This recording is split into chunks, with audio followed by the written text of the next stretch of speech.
the New World Order. It's pretty scary stuff, and lots of people have opinions on what should be done about it, and I too have my opinions. But lately I've been getting some pretty negative feedback for those opinions, and so rather than continue to try and argue the point myself, because at the end of the day, who am I to be telling you what's right or wrong? Instead, I've made a video which is a compilation of lots of different people who are more respected than me, basically trying to say the same thing. When you change the way you look at things, the things you look at change. Albert Einstein once observed that you have the most fundamental and major decision that you have to make in your life is this: do I live in a friendly or a hostile universe? Which is it? Is it a universe that is filled with hostility and anger and people wanting to hate each other and people wanting to kill each other? Is that what you see? Because when you see the world that way, that's exactly what you will create for yourself in your life. This is from...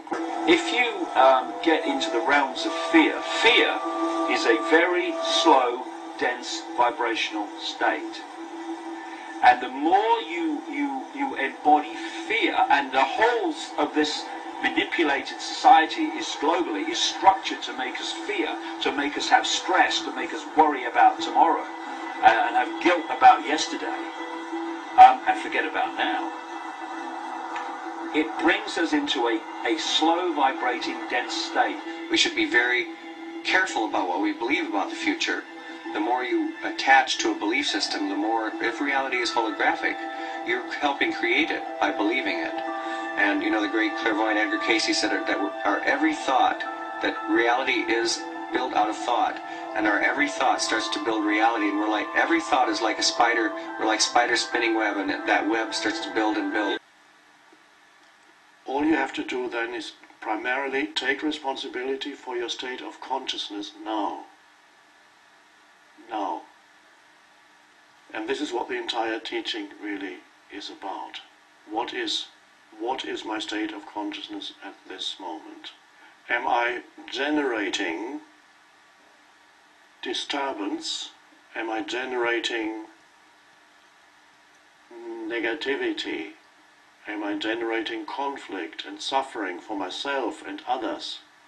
Am I generating inner pollution? Am I polluting the beautiful being that I am with continuous absurd movements of thought, producing negative emotions, producing an entire entity that is... Get clear and compelling vision for what you want.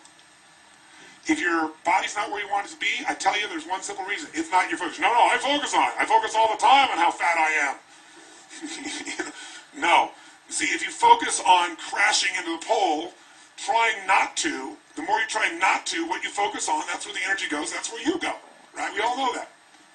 But what people tend to do is, I'm saying focusing on what you want, not what you don't want. And that the thoughts, your chronic thoughts, the thoughts you hold in your awareness, have the tendency to become your experiences. What you think about, you bring about. What you think about becomes your belief.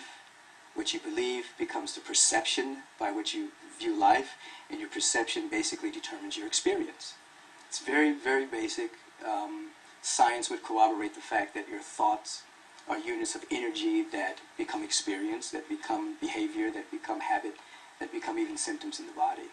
So it's not new, but I think, again, this powerful marketing is allowing people to begin to think about what they can consciously think about, rather than just kind of ambling along in life.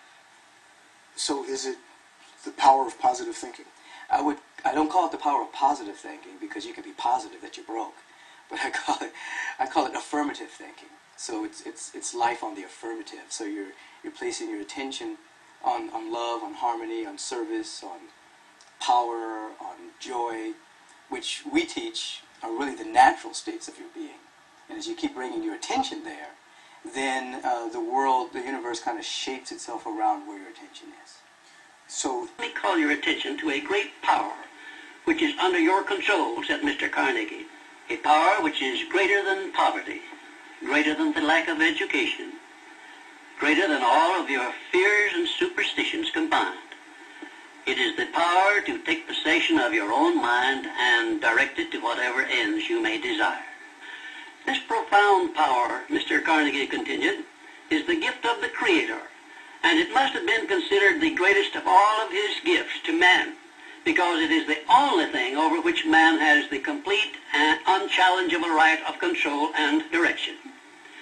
When you speak of your poverty and lack of education, Mr. Carnegie explained, you are simply directing your mind power to attract these undesirable circumstances, because it is true that whatever your mind feeds upon, your mind attracts to you. Now you see why it is important that you recognize that all success begins with definiteness of purpose, with a clear picture in your mind of precisely what you want from life.